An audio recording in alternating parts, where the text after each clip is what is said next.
Ladies and gentlemen, I want to talk to you today about something that will absolutely change your life, raising your standards.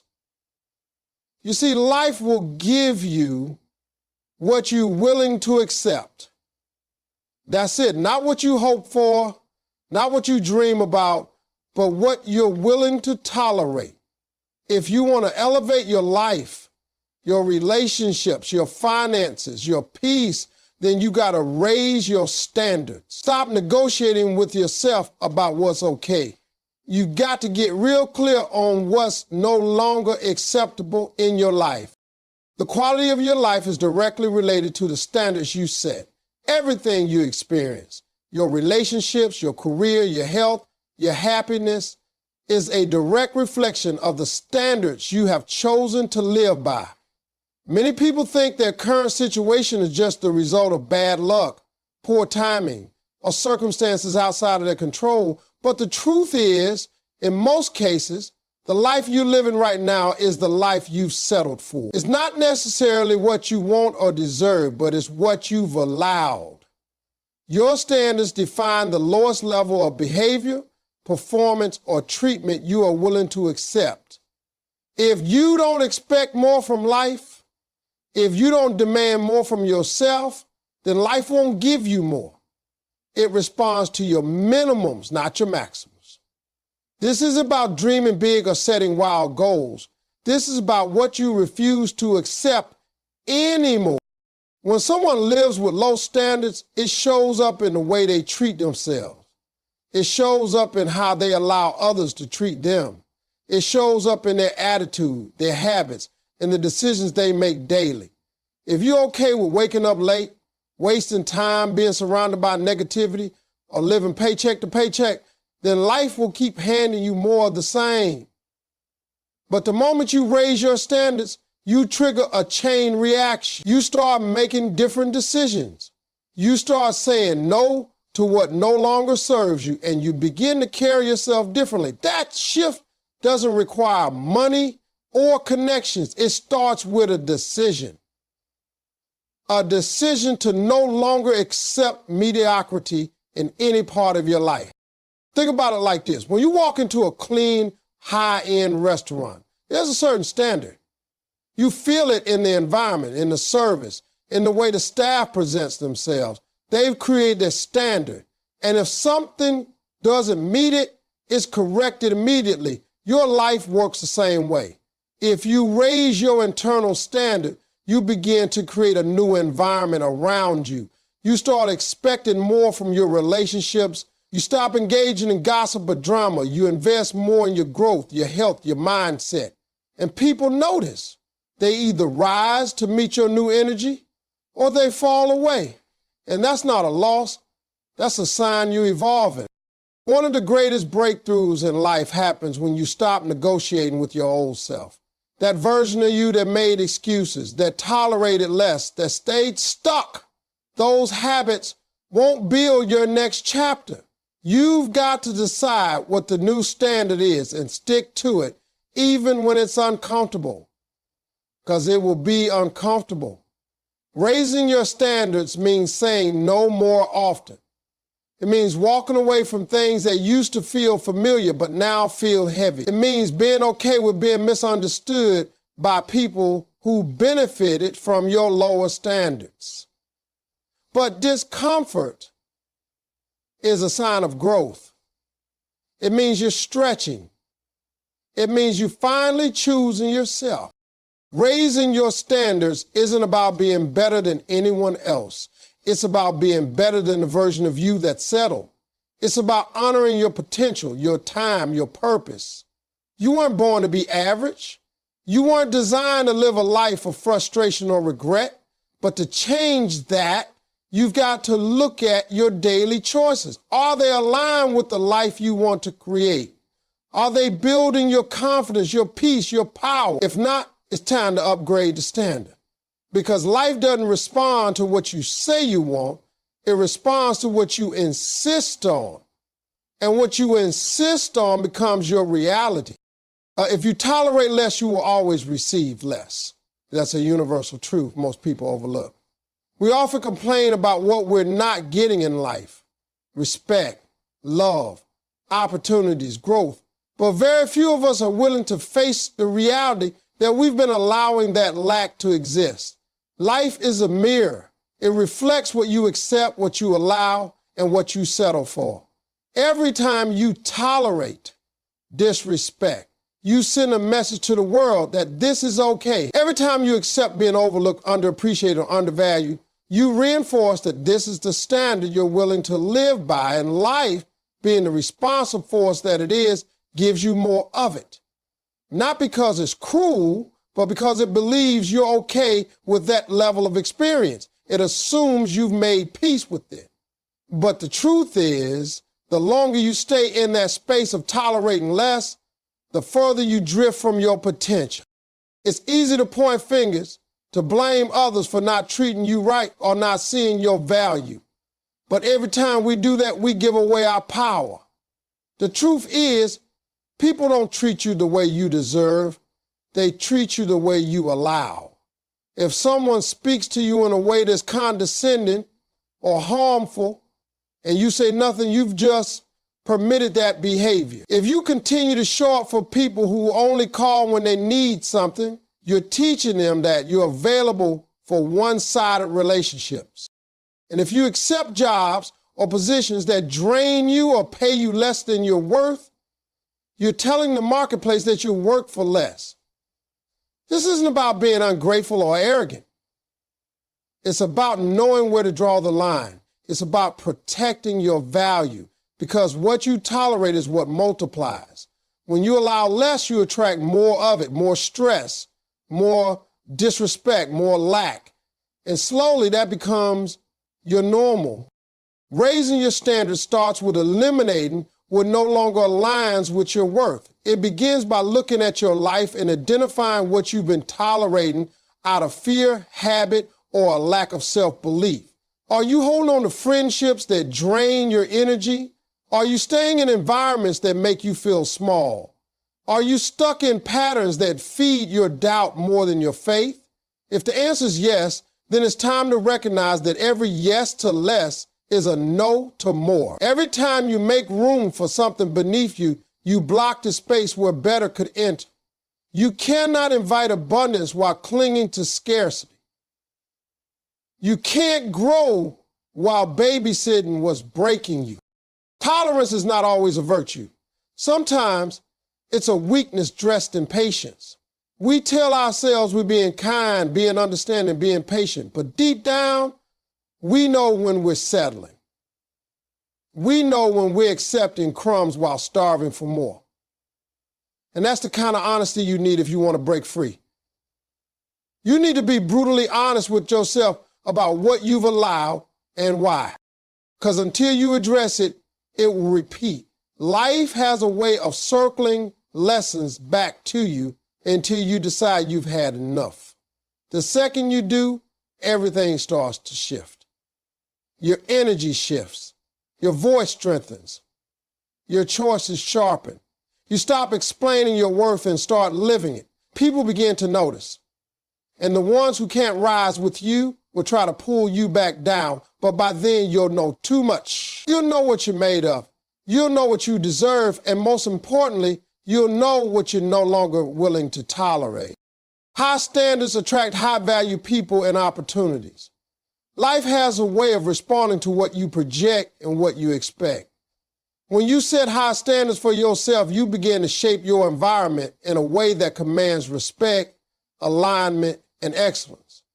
You send a signal, not just to the world, but to yourself, that you're not here to play small.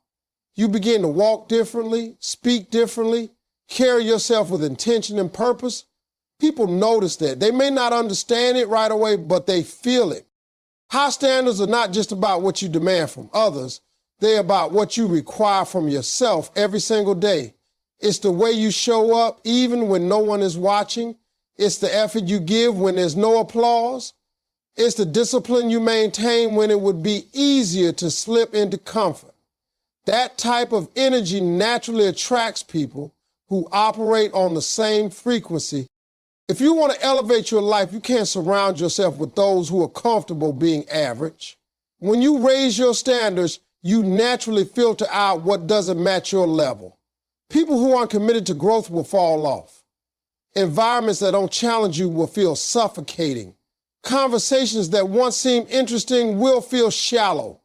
That's not arrogance, that's alignment. The truth is, you can't stay connected to mediocrity while chasing greatness.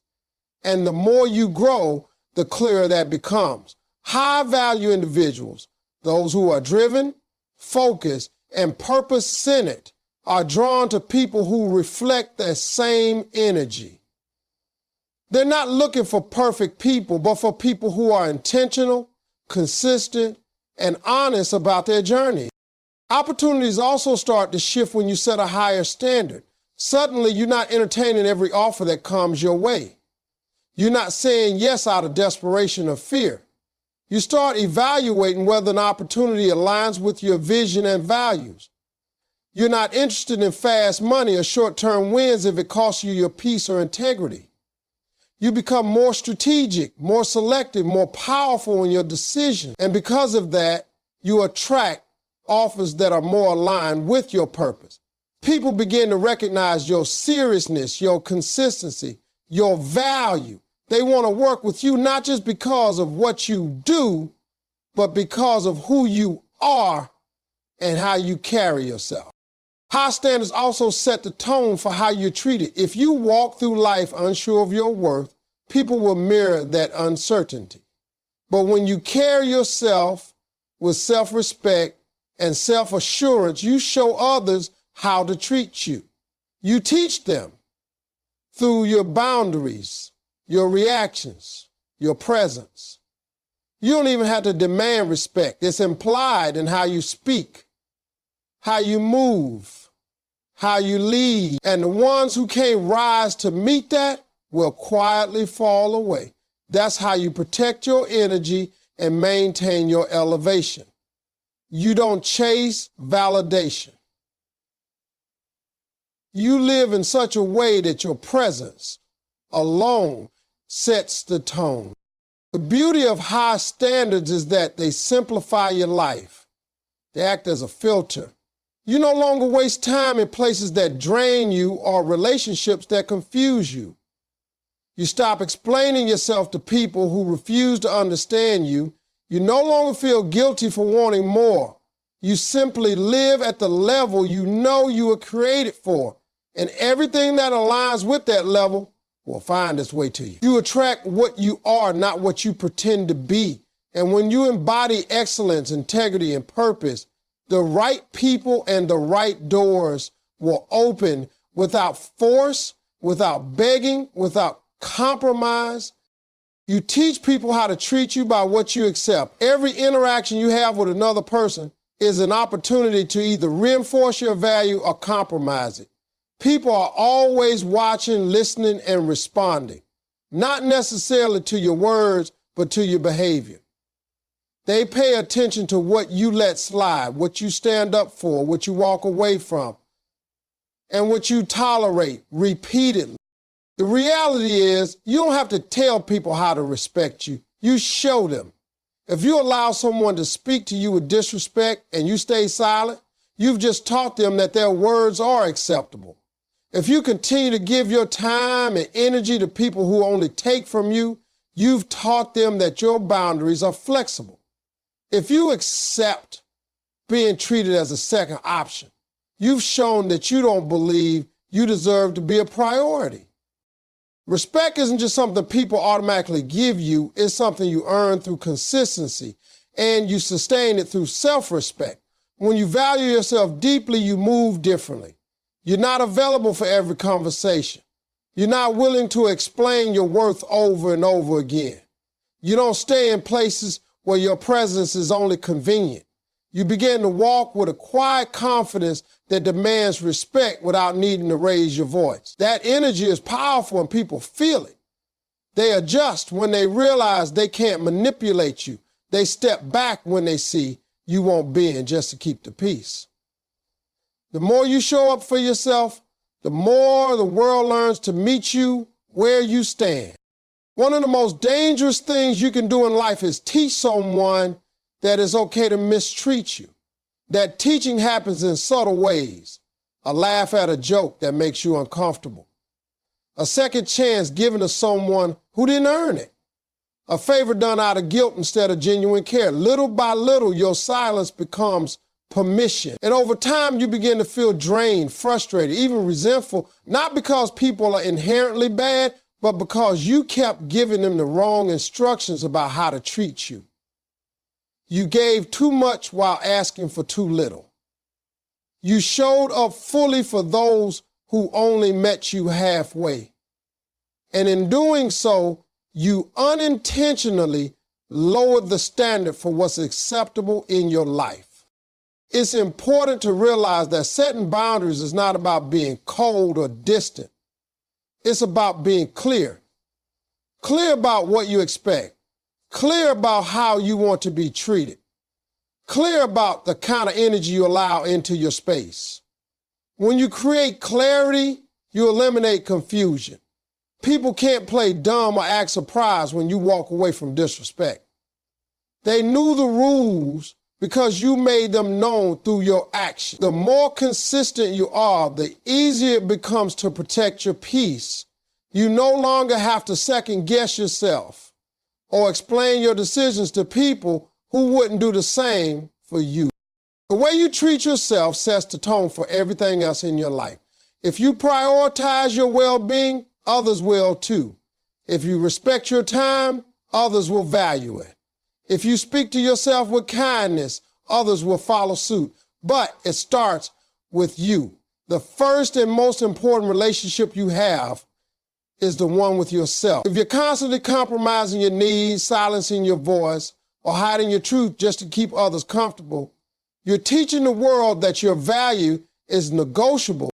And once that lesson is taught, it's hard to unteach. You have to be willing to correct people when they step out of line. You have to be brave enough to distance yourself from anyone who refuses to rise to the level of your self-respect. Because the way people treat you is not just a reflection of them, it's a reflection of what you've allowed them to believe is acceptable. Standards aren't goals, they are your minimums. A goal is something you aim for, something you work toward with effort and persistence. But a standard is different. A standard is a line you don't cross, a baseline you refuse to dip below no matter what. It's the floor, not the ceiling. It's what you accept as your bare minimum in relationships, in your work, in your habits, and in your personal conduct. When you confuse standards with goals, you end up negotiating with yourself. You start allowing delays, justifications, and compromises. But when something is a standard, it becomes non-negotiable. It becomes the rule, not the exception. And that mindset shift changes everything about how you live your life and how people respond to you. Most people set goals but forget to raise their standards first. They want a healthier body, but they haven't made exercise and nutrition a daily standard. They want a better relationship, but they haven't raised the standards for the kind of communication and respect they'll accept. They want more money, but they haven't raised the standards for how they manage their time or handle responsibility. Goals sound good, but standards are what drive behavior consistently. You don't always hit your goals, but you will always fall to your standards. That's why successful people aren't just focused on dreams, they're obsessed with standards. They build habits and systems around what they will and will not tolerate, and they hold themselves accountable, even when no one's watching. You can't say you want to be disciplined if you keep hitting the snooze button every morning. If your standard is that you always wake up on time, then you do it no matter how you feel. You don't wait for motivation. You act out of identity, not emotion. You don't just go to work when it's easy or show up for people when you feel like it. You do it because that's who you are.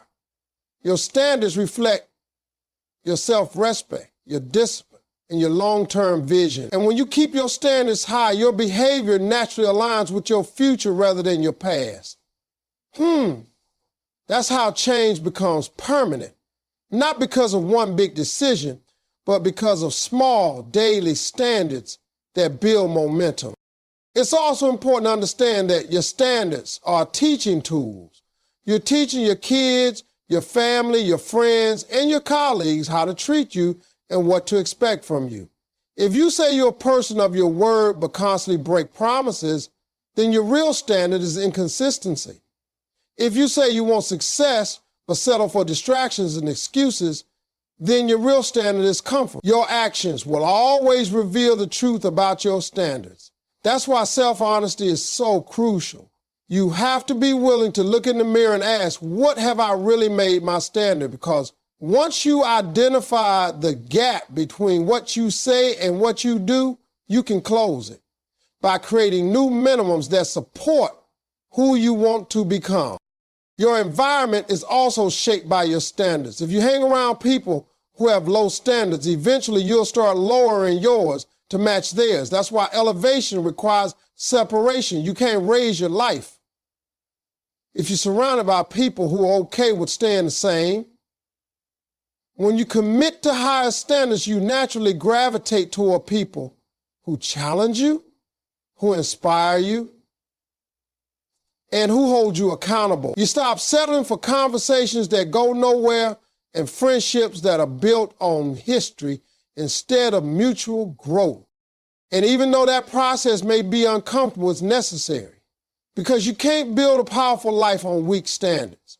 You have to be firm about what you expect from yourself first, and then the world will adjust accordingly. Standards build the foundation for everything else. They determine the quality of your thoughts, the strength of your habits, and the direction of your future.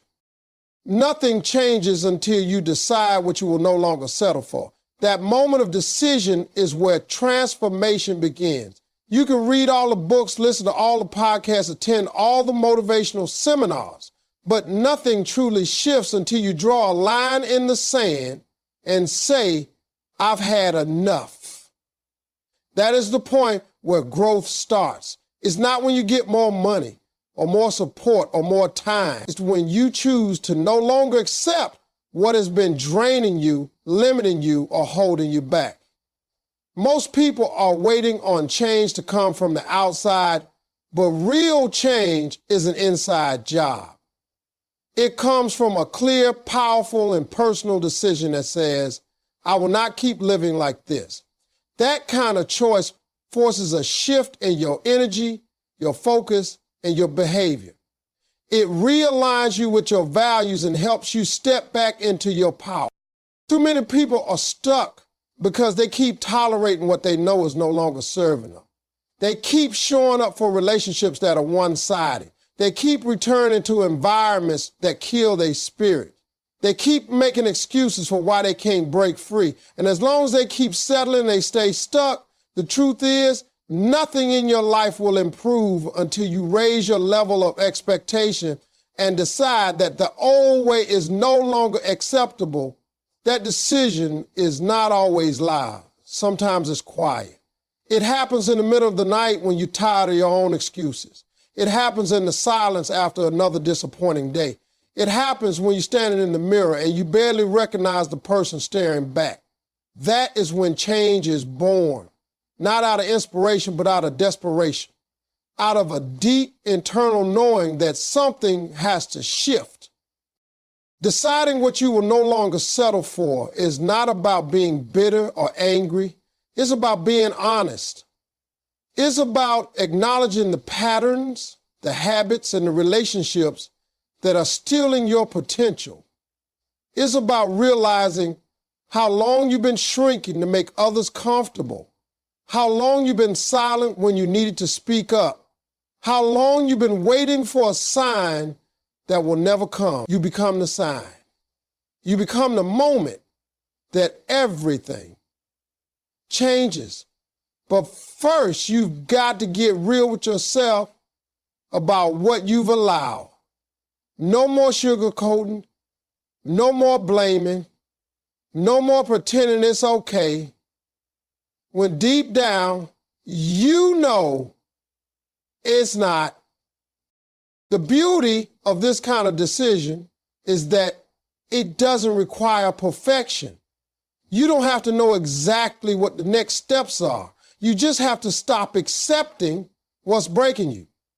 You don't need to have all the answers. You just need to stop repeating the same choices that have led you nowhere. From that place of commitment, doors start to open. Opportunities you never noticed before start to reveal themselves. People who match your new mindset start to appear. Not because the world changed, but because you did. You stopped settling. You raised your standard. You decided to stop living beneath your potential. And that one internal shift begins to shape every external result. The most powerful transformation doesn't come from what you add to your life, it comes from what you remove. The moment you decide, I will no longer settle for this job, this treatment, this version of myself, the world begins to shift in your favor. Your energy changes, your decisions change, your confidence starts to rise. And the people who used to take advantage of your silence begin to realize they no longer have that power. This decision becomes the anchor for every other choice you make. It becomes the foundation you build your new life on. Every step forward is rooted in that original decision, that you will no longer settle, that you have more to give, more to live, more to become.